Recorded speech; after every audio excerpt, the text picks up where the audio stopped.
마태복음 24장 36절부터 39절까지 말씀. 그러나 그날과 그때는 아무도 모르나니 하늘의 천사들도 아들도 모르고 오직 아버지만 아시느니라. 노아의 때와 같이 인자의 임함도 그러하리라. 홍수 전에 노아가 방주에 들어가던 날까지 사람들이 먹고 마시고 장가들고 시집가고 있으면서 홍수가 나서 그들을 다 멸하기까지 깨닫지 못하였으니 인자의 임함도 이와 같으리라. 이렇게 되어 있습니다. 결혼이라 그러는 것은, 결혼은 우리가 결혼식장에서 주례사에도 우리가 이야기했던 것처럼 결혼은 하나의 그 죽음과도 같습니다. 그리고 결혼은 무덤에 들어가는 것과도 같은 그런, 왜냐하면 결박당하는 거잖아요. 남편에게 결박당하고 이제 자유에서 이제 벗어나서, 자유에서 벗어나는 게 아니지, 자유에서 이제 율법으로 묶이는 거죠.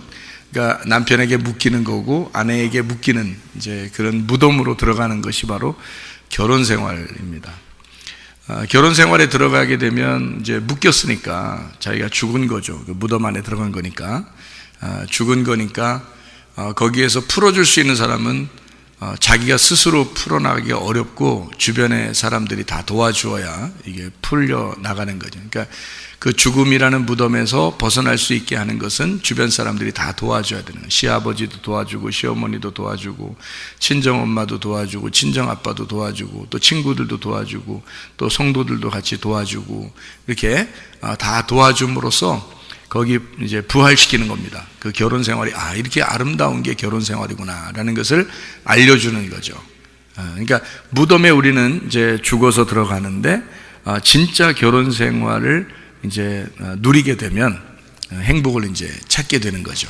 그래서 제가 성경을 이렇게 보면서 3대 무덤 인생이 있다 이렇게 보여져요. 3대 무덤 인생이 있다. 그런가 하면 3대 부활 인생이 있다. 이것이 3대 천국의 생활의 인생이다. 뭐 이렇게 볼 수 있어요. 이게 3대를 이렇게 왜 잡냐면, 첫 번째는 태어남입니다. 태어남. 엄마의 뱃속에서 태어나는 거. 이것이 엄마의 뱃속이라는 그 무덤에서 우리가 태어나는, 부활하는 거죠. 그러니까 엄마의 뱃속에서 그대로 있으면 우리가 죽은 자인 것 같으나, 우리가 무덤에서 그 엄마의 뱃속에서 나오는 순간 출생한다고 하죠. 그때 사람들이 어때요?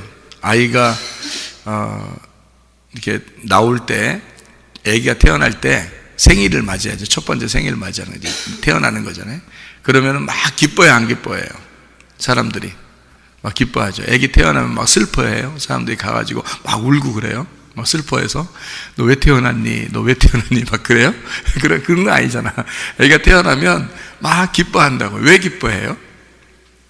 왜 기뻐하는 거예요? 왜 기뻐하는지도 모르고 그냥 막 기뻐했어요? 그거 아니죠. 무덤에서 부활했기 때문입니다.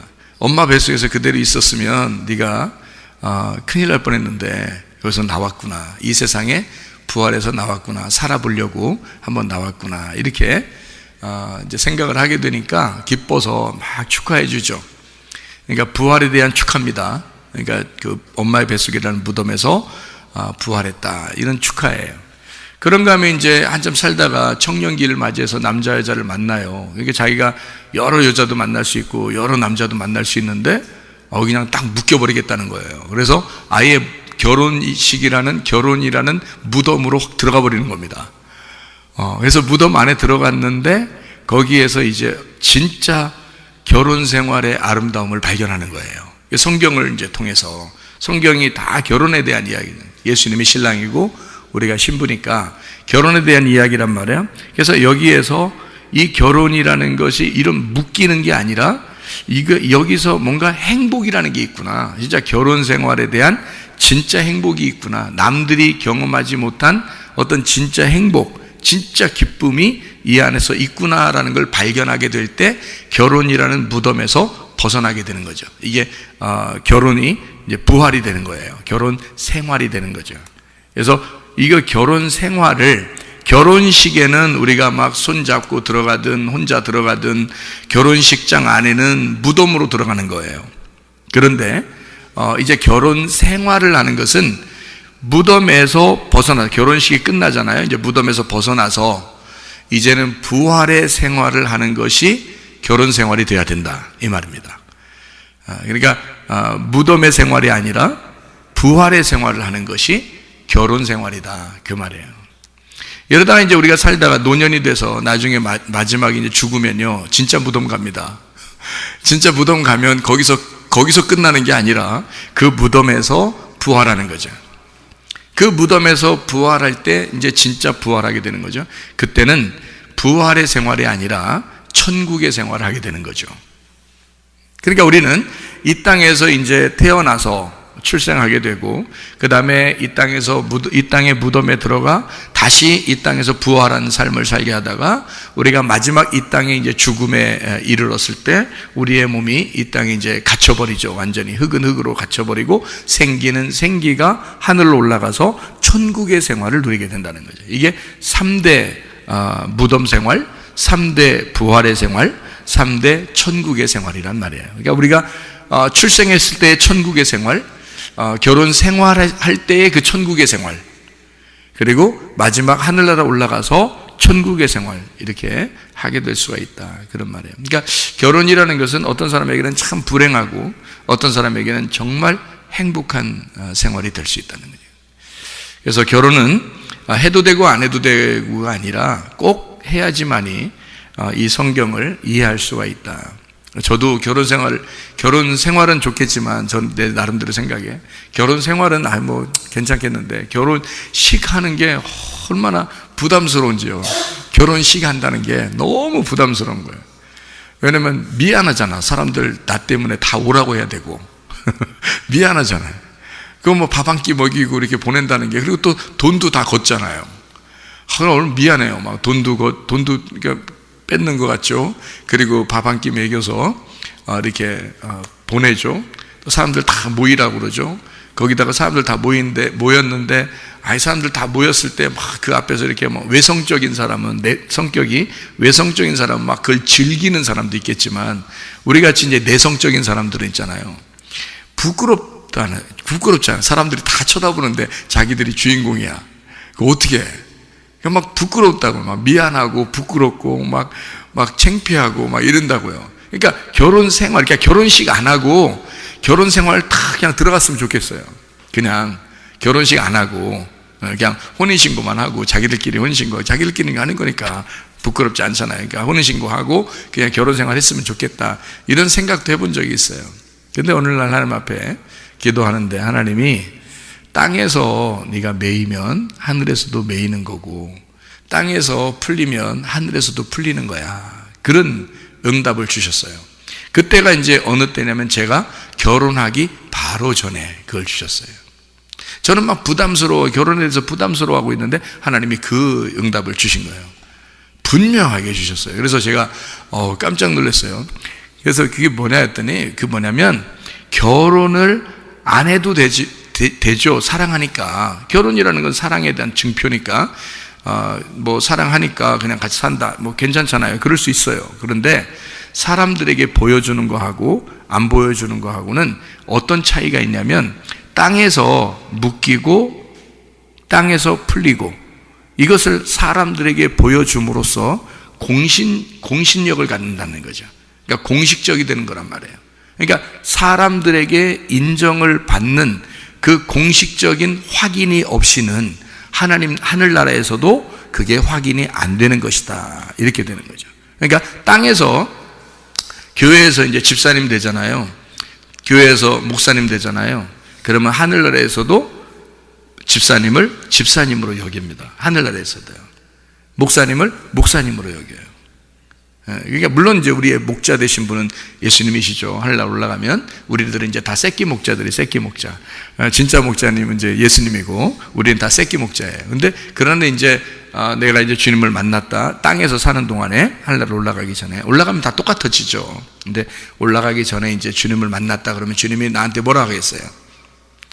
최사무엘 목사야, 그런단 말이에요. 그러니까 왜냐면 목사로 인정을 하는 거죠. 어떤 집사님은 이제 주님이 중간에 만났다 그러면 뭐 누구누구 집사야, 이렇게 말한단 말이에요. 왜? 교회에서 그렇게 인정했기 때문입니다. 교회에서 그렇게 인정한 것이면 하늘나라에서도 그렇게 인정한다는 거죠. 그게 확 들어오는데요. 야, 이런 거였구나. 그래서 내가 부끄럽지만, 내가 창피스럽지만, 내가 미안하지만 결혼식을 해야 되는 거구나. 그래서 결혼식 진짜 신랑 신부 여기 와 있지만은 어때요? 막 좀 그런 기분이 좀 들기도 하죠. 좀 이렇게 부끄럽기도 하고, 다른 사람들 앞에서 막 이목이 이렇게 집중되니까 그런 마음이 들잖아요. 빨리 시간이 지났으면 좋겠다. 막, 그렇게 마음을 가져요. 그래서 주례 이제 끝나고 나서, 야, 다 끝났다. 다 끝났다. 좀만 참아라. 사진 한번 다 찍으면 끝난다. 좀만 참어. 네, 이렇게 얘기를 해줄 정도로 그게 부담스러운 시간이란 말이에요. 신랑 신부한테는. 특별히 겨울 이런 때는 춥고요. 신부가 뭐 벌벌벌벌 떠는 사람도 있어요. 그런 건데, 근데 하나님은 이 땅에서 너희들이 부끄럽고 어렵지만 그것을 그렇게 인정받지 못하면 하늘나라에서도 인정할 수가 없단다. 그 말입니다. 그러니까 여러분, 우리는 난 하나님만 잘 믿으면 돼. 뭐 사람들한테는 어떻게 해도 난 하나님만 잘 믿으면 돼. 그거 다 가짜예요. 다 거짓말이라고. 하나님은 하나님과 사람 앞에 은총과 귀중히 여김 받기를 원하시고 하나님과 사람들에게 모두 다 잘해주기를 원하시는 거예요. 그러니까 여러분이 사람에게도 믿을 만한, 신뢰할 만한 사람이 돼야 되고 하나님에게도 그 믿음이 있는 사람, 신뢰할 만한 사람이 돼야 되는 것입니다. 그러니까 땅과 하늘이 하나예요. 우리는 땅과 하늘이 분리가 된 것처럼 여기지만 사실은 하나죠. 남편과 아내가 여자는 땅이고 남자는 하늘과 같은데, 그런데 둘이 땅과 하늘이 하나가 되는 날이 결혼식이에요. 예수님은 하늘이고 나는 땅이거든요. 그런데 그 땅과 하늘이, 그 주님과 내가 하나가 되는 날, 그게 어린 양의 혼인잔치고 그게 결혼식이에요. 그러니까 이 땅에서 내가 예수를 믿는 그 인정이 없으면, 그것을 그 신뢰함이 없으면 내가 하늘나라에서도 인정받지 못한다는 거죠. 그래서 이 땅에서 예수를 믿어야 된다는 거예요. 이 땅에서 예수 믿는 것이 하늘에서 믿는 것이 되는 거란 거죠. 우리 어느 날 가서 믿지 뭐 그런 거 아니에요. 나중에 어느 날 잘 될 거야. 아니에요. 지금 내가 주님을 믿고 있는가? 내가 주님의 신부인가? 나는 예수님과 하나가 되었는가? 나는 결혼식을 이행했는가? 그래서 이 땅에서 매인 사람은 하늘에서도 매이게 되고 이 땅에서도 풀리면 하늘에서도 풀리게 된다. 그래서 여러분이 이 땅, 이 생활을 무시하지 말고 계속 이 땅에 사는 동안에 하나님과 사람 앞에 인정받고 은총과 귀중히 여김 받는 그런 사람들이 되셔야 합니다. 아무도 모른다 그랬어요. 예수님 오시는 거, 재림하시는 거 아무도 모른다, 뭐 이런 얘기를 여기다 했어요. 누구누구 모른다 그래요? 천사도 모르고 아들도 모르고 아버지만 아시느니라 그랬거든요. 잘 생각해 보시라고요. 천사도 모르고 아들도 모르고 아버지만 아신다? 그러면 생각해 봐요. 아버지가 알면 아들이 알아요, 몰라요? 알죠. 아들이 아는 건데 아들 모른대요. 그리고 아버지만 아신대요. 잘 생각해 보면. 그러니까 이게 아들이, 왜 아들은 모르고 아버지는 아는가? 여러분, 예수님이 이 땅에 오셨을 때 아버지로 오셨어요? 아들로 오셨어요? 아들로 오셨어요. 그러면 주님이 재림하시러 오실 때는 아들이 알게 돼요? 아버지가 알게 돼야 돼? 아버지가 알게 돼야 돼. 이유가 무슨 얘기냐면요, 이런 거죠. 아들로 예수님이 오셔서 이 땅에 십자가 못 박혀 돌아가시기 전에는 그것이 완전히 우리에게 이루어지지 않습니다. 그러니까 아들도 모른다라고 얘기할 수는 있죠, 이렇게. 그런데 아들이 아버지잖아요. 예수님이 하나님이잖아. 그렇죠? 예수님이 하나님이니까 아버지란 말이에요. 그러니까 예수님이 얘기하면서 야 천사도 모르고 아들도 모르고 아버지만 아시는 거야. 그러면 하나님, 자기는 하나님 아니라는 거야? 그거 아니잖아요. 예수님이 하나님이거든요. 그러면 이게 어떤 이야기냐면, 지금 내가 십자가 못 박혀 죽기 전에는 우리가 알 수 있는 게 아니야, 이런 말이고요. 내가 십자가 못 박혀 죽고 부활하게 되면 나는 하나님 아버지가 되거든. 예수님이 하시는 말씀이에요. 내가 하는 말이 아니고, 예수님이 이 땅에 하나님의 아들로 왔지만 아들은 이 땅에 죽으러 왔기 때문에 이렇게 말할 수 있는 거예요. 그러나 부활하시고 나면 하나님 아버지가 되거든요. 그러면 다 아는 거지. 그렇죠? 그러니까 예수님이 나는 몰라 이런 얘기가 아니고, 그런 말이 아니라 주님의 재림하심도 이 노아의 홍수라고 하는 것을 이렇게 일부러 이렇게 내놓는, 여기 마태복음 24장에 노아의 홍수 때와 같다. 그때 다 장가가고 시집가고 뭐 그렇게 먹고 마시고 그런다는 거예요. 이게 무슨 말이냐면 우리의 그 결혼 생활과 같은 겁니다. 장가가고 시집가고, 그죠? 그러면 장가간다는 말은 누가 장가간다는 말이에요? 예수님이 장가가죠. 시집가는 건 누가 시집가요? 우리가 시집가지. 우리는 시집가는 거고 예수님은 장가가는 거고, 그죠? 장가가고 시집가고 다 먹고 마시고 다 뭘 얘기하는 거예요? 어린 양의 혼인잔치를 말하는 거야. 그러니까 결혼잔치를 말하는 거예요. 결혼잔치는 언제 있다고? 아기 때 있다고, 노년 때 있다고, 청년기 때 있다고, 청년기 때 있다고. 그래서 이것은 우리의 인생의 광야 생활과 같다, 그 말이에요. 우리의 인생의 광야 생활 같은 우리의 지금의 생활 가운데 너희들이 먹고 마시고 그리고 시집가고 장가간다. 자, 누가 책임지겠다는 거예요? 광야 생활은? 광야 생활, 애굽에 있었던 이스라엘 백성들이 광야로 나올 때 광야에서 뭐 하는 게 있었어요, 없었어요? 아무것도 없었어요. 다 하나님이 먹이시고 입히시고 하나님이 다 하셨습니다. 하나님의 섬김이 있는 것이다. 우리가 사는 것은 다 하나님의 섬김이 있는 것이다. 자, 신랑과 신부가 있어요. 누가 먹여 살려야 돼요? 아직도 구분이 안 돼요? 요즘 시대가 여자들이 하도 많이 일하니까 아직도 구분이 안 돼? 신랑과 신부가 있어. 누가 먹여 살려야 돼? 신랑이 먹여 살려야 돼요. 왜? 자, 봐요. 애굽에 있었던 이스라엘 백성들을 끌어내서 광야로 데리고 나왔어요. 광야로 데려나서 우리 보고 일하라고 했어요? 그냥 먹고만 있으라고 했어요? 먹고만 있으라고 그러죠. 누가 다 먹이는 거야? 신랑 대신 하나님이 다 먹이겠다는 거야. 하나님이 신랑 대신 아버지가 우리를 다 먹이겠다는 거예요. 그러니까 신랑이 다 먹이는 거야. 그게 광야 생활이에요. 그게 어디냐면 청년기. 청년기 때 지금 결혼 생활이란 말이에요. 그러니까 남자들은 누구를 성경에서 상징적으로 말하고 있는 거예요? 신랑 대신 예수님을 상징적으로 말하는 거죠. 그렇죠? 신부는요, 그러니까 교회인 신부, 여자를 얘기할 때 신부인 교회를 얘기하는 거죠. 그러니까 우리들은 신부와 같아요. 주님을 따라가는 자이고 우리를 책임지시는 분은 신랑 대신 예수님이라는 거죠. 그죠? 그걸 그대로 나타내주고 생활해 보라고, 너희들이 힘들겠지만 한번 그렇게 생활해 보라고 우리에게 하라고, 일부러 한번 해봐, 땅에서. 그게 결혼식이라고요. 그래서 너희들이 서로 전혀 다른 곳에서 와서 만났지만 둘이 하나라고 그래. 이거를 부부라고 그러고 이걸 결혼이라고 그래. 자, 얼마나 서로 다르게 만났냐면 하나는 땅이고 하나는 하늘이야. 그러니까 예수님은 하늘에서 오셨고 우리는 땅에서 왔어요. 하늘과 땅이 만나서 결혼하는 거야. 그래서 둘이 하나래. 이렇게 하나가 된 거예요. 근데 그 하늘에 계신 하나님이 우리 땅에 있는 나를 책임지겠다는 거예요. 그게 신랑과 신부의 관계란 말이에요. 이걸 이제 지금은 상황들이 다 다르지만 그거를 설명해 준단 말이에요.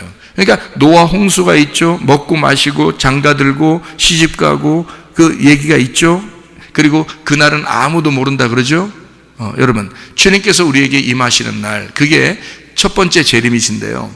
하늘나라에 우리가 올라갈 때도 주님을 만나겠지만, 실질적인 주님을 만나겠지만, 지금도 하나님의 성령을, 예수님의 영을 우리가 만나게 되죠. 예수님의 영이 우리한테 들어오죠. 그러면 예수님의 영이 우리한테 들어오면 그거를 뭐라 그러면 어린 양의 혼인잔치, 결혼한다 그 말이에요. 예수님이 나의 신랑 돼서 내 속에 들어와 나와 결혼하신다. 그러면 누가 책임지겠다는 거예요? 내가 내 인생 책임지는 거예요? 하나님의 성령이 나를 책임지겠다는 거예요? 하나님의 성령이 나를 책임지겠다는 거예요. 그게 신랑 되신 예수님이란 말이에요. 이해가 되시죠? 이걸 결혼이라 그런다고. 그거를 보여달라고, 보여주라고 결혼식을 하는 거예요. 얘기해요. 그러니까 여기서 아들도 모르고 천사도 모르고, 그러니까 예수님도 모른대, 아무도 모른대. 예수님 오시는 거 왜 몰라요? 예수님이 하나님인데 왜 모르겠어? 그러니까 아버지만 아신다 이렇게 말하는 것은 왜 그러냐면 이런 거예요. 처음에 창세기 2장에 보면요, 아담이 있는데 아담의 갈비뼈로 하와를 만듭니다.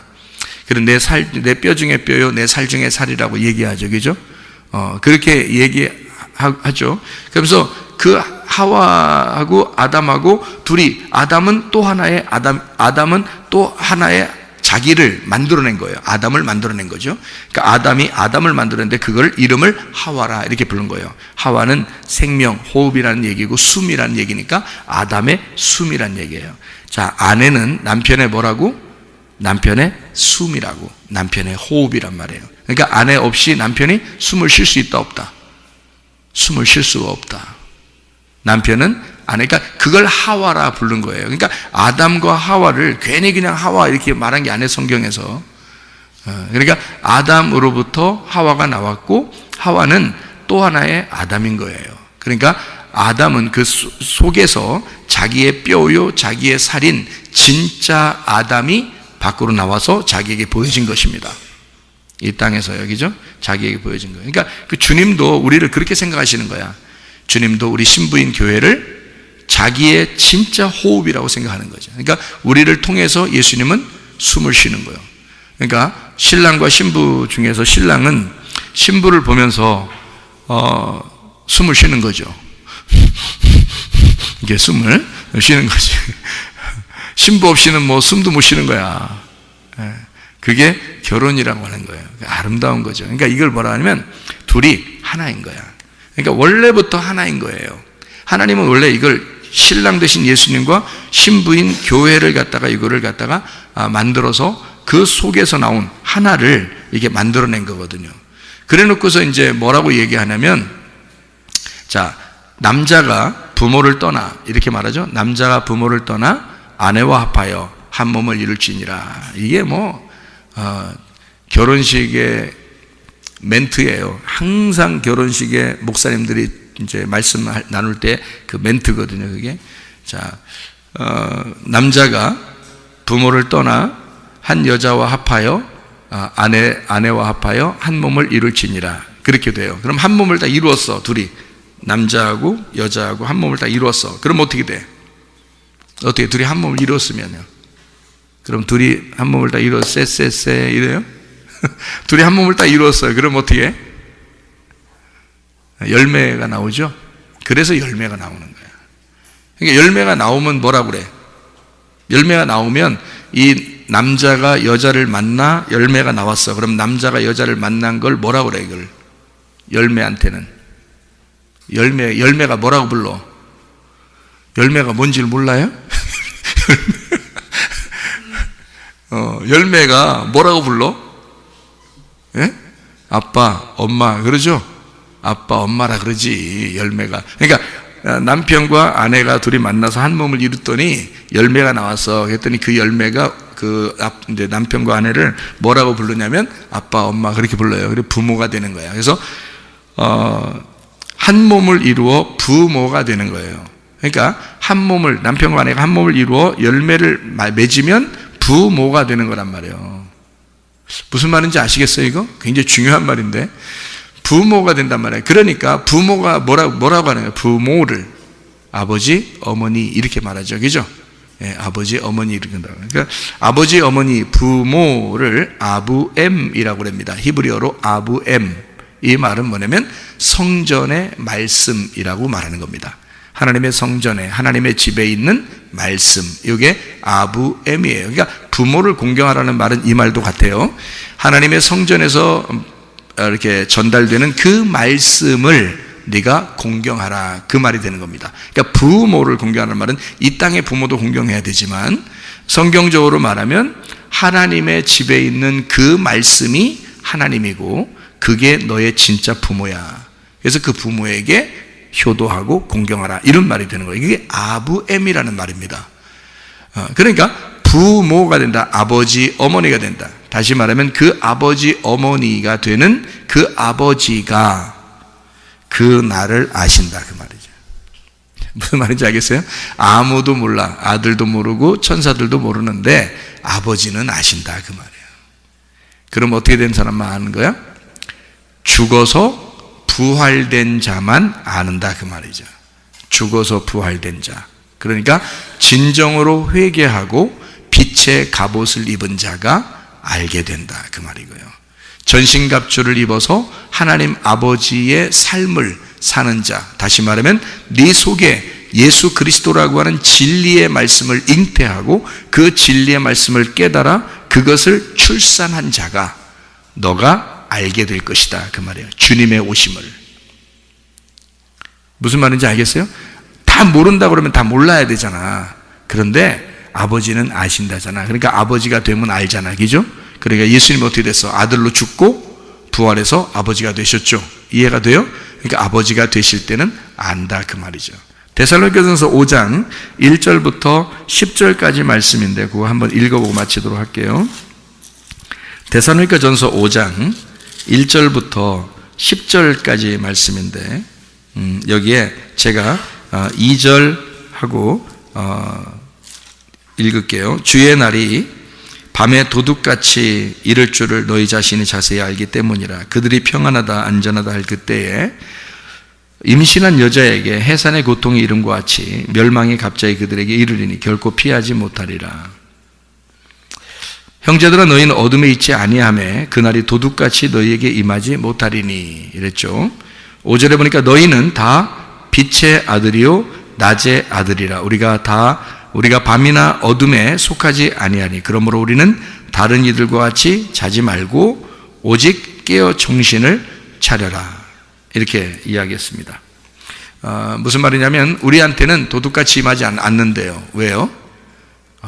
아버지가 되는 자, 다시 말하면 말씀을 잉태하고 말씀을 출산한 자, 모든 사람에게는, 그러니까 어영부영하다가 자는 자가 되면, 영적으로 자는 자가 되면 어영부영하다, 주님 언제 오실지 몰라, 나 언제 멸망할지 몰라, 언제 심판받을지 몰라, 언제 예수님 재림하실지 몰라, 어떡하지? 뭐 이런단 말이에요. 그래서 우리가 뭐 몇 월 며칠 몇 시에 예수님 오신다 이런 말이 아니야. 그런 말이 아니라 하나님 말씀이 우리에게 떨어지는, 하나님 말씀이 우리 속에서 잉태가 되고 출산하는, 하나님을 만나는, 우리가 하나님을 만나는, 그러니까 우리는 임신한 여자가 해산하는 그 고통을 통해서 아이를 낳듯이 결혼하는 그 무덤에 들어가는 그 어려움을 통해서 결혼 생활이라는 아름다운 부활의 생활을 하게 되는 것처럼 우리가 그 죽음이라는 무덤에 들어가서 나중에 부활하여 천국 생활을 하게 되는 그런 것처럼 우리가 속에서 진짜 빛의 활동하게 되는 우리의 사명을 가진 삶, 그런 삶을 위해서는 먼저 고통이라는 게 따라와요. 그래서 먼저 여러분에게는 반드시 사명을 가진 자들에게는 고통이라는 게 옵니다. 그래서 그 고통 속에서, 그 무덤이라는 고통 속에서 우리를 건져내시는 그 부활이 임할 때, 그때 주님을 만나게 되는데, 그 주님을 만나게 될 때는 그 빛의 자녀들은 반드시 안다는 겁니다. 그 사실들을. 그래서 주님이 나와 함께하고 있구나, 이것을 반드시 알게 된다는 거예요. 어느 날만 주님 만나는 게 아니죠. 지금 여기서 우리가 주님 만나지 못하면 안 되죠. 지금 우리가 여기서 주님 만나고 있다가 어느 날 주님 앞에 가는 거죠. 그러니까 여기서도 주님 안에 있으면서 우리가 주님 안에 들어가는 거다. 그러니까 주님 안에 있는 우리의 삶이 마치 주님 안에서, 어떤 사람은 결혼 생활이 무덤과 같이 죽음에 이르는 아주 고통스러운 이 광야의 생활 같은 결혼 생활하는 사람이 있고, 어떤 사람은 정말 행복한 예수 그리스도가 우리의 신랑이 되셔서 나의 모든 것을 책임지시는 그런 아름다운 부활의 생활, 아름다운 부활의 결혼 생활하는 사람이 있다는 거죠. 어떤 생활을 우리가 살아야 될 것인가? 여러분, 그리스도 예수 안에서 진짜 사랑이 넘쳐나는 가정 되시기를 바라고, 진짜 넘쳐나는 사랑이 넘쳐나는 그런 교회가 되시기를 바랍니다. 기도하겠습니다. 우리 한 목소리를 기도할 때 하나님 앞에, 하나님, 우리가 진짜 아름다운 결혼 생활하게 해주십시오. 예수 그리스도라는 그 신랑을 제대로 깨닫고 살게 해주십시오. 그리고 우리를 책임지시며 우리를 섬기시는 그 아버지 하나님을 깨닫고 살게 해주십시오. 그래서 아름다운 결혼 생활, 사랑이 넘치는 결혼 생활, 사랑이 넘치는 교회 생활 하다가 주님 만나게 해주시오. 우리 한 목소리로 기도하겠습니다. 우리 하나님 아버지의 사랑과 은혜를 감사를 드립니다. 아버지 하나님, 우리에게 진실로 아버지가 우리를 섬기시며 우리를 사랑하시며 아름다운 결혼생활, 아름다운 가정생활, 아름다운 교회생활하다가 주님 만나는 귀한 사람들이 다 되게 도와주시며 하나님 우리에게 건강도 물질도 주님이 책임져 주셔서 아버지 이 건강 속에 물질 속에 하나님이 함께 해주셔서 아버지 이것이 분리가 되지 아니하고 하나가 된 삶을 살다가 주님 만나게 도와 주옵소서.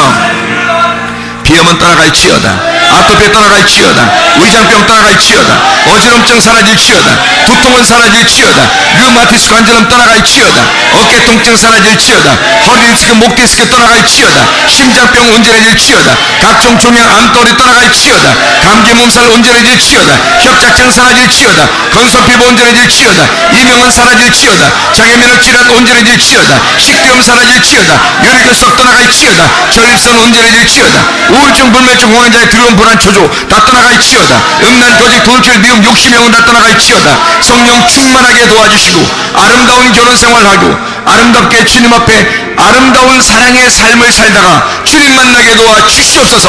우리의 건강도 책임져 주시옵소서. 우리의 물질도 책임져 주시옵소서. 주여 우리를 행복하게 하시길 원하시는 주의 섬기심을 받는 주의 삶을 살다가 주님 만나게 하옵소서. 예수 그리스도 존귀하신 이름 받들어 기도 올리옵나이다. 아멘.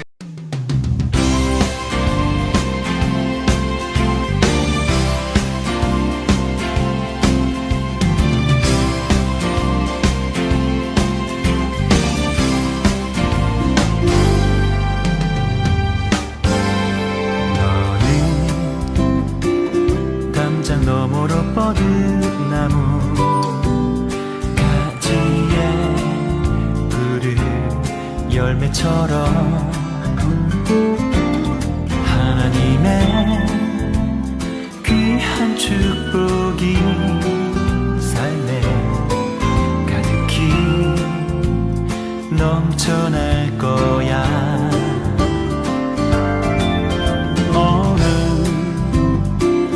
어떤 시련이 와도 능히 이겨낼 강한 발이 있어.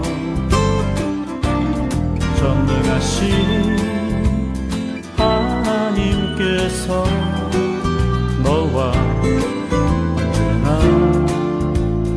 함께 하시니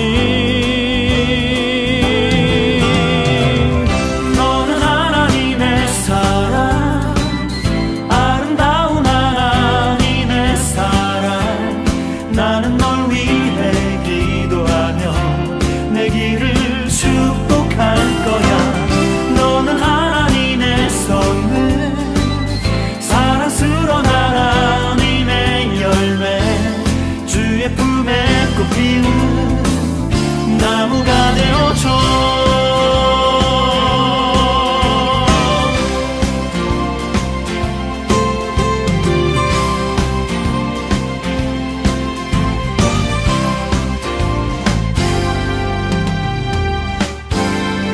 너는 담장 너머로 뻗은 나무 가지에 푸른 열매처럼 하나님의 귀한 축복이 삶에 가득히 넘쳐날 거야. 너는 어떤 시련이 와도 능히 이겨낼 강한 발이 있어. 전능하신 하나님께서 너와 언제나 함께 하시니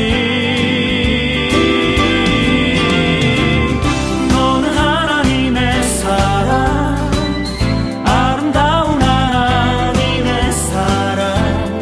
나는 널 위해 기도하며 내 길을 축복할 거야.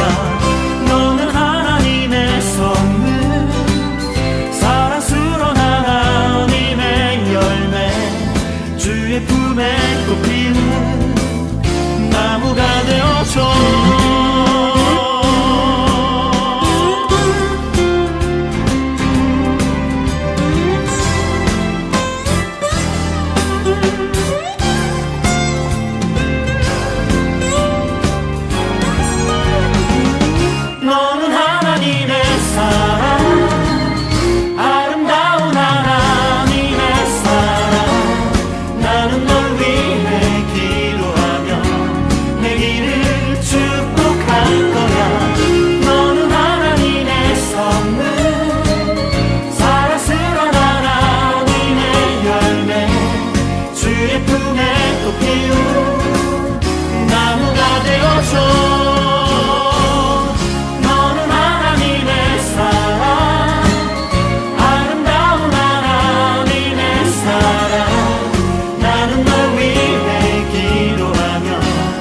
되기를 축복할 것